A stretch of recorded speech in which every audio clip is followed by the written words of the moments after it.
रायजो राजा आइ आफा बिदा फंबायमोन आमसिसुवाजों लोब्बा लाखिनानै बड'लेण्ड रेप सं बानायगासिनो दङ आरो बियो दा स्टुडिय'आव दङ।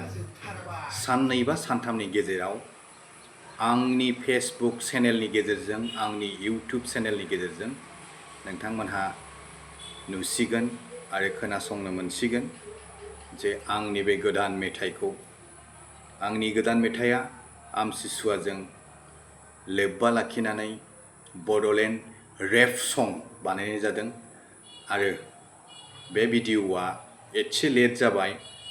आङो बिनिनो कयेकदिन भिडिअ'खौ हगारथ'नो हायाखै, कयेकदिन नोंथांमोननि गेजेराव आं ससियेल मिडियायाव ओंखारनो हायाखै।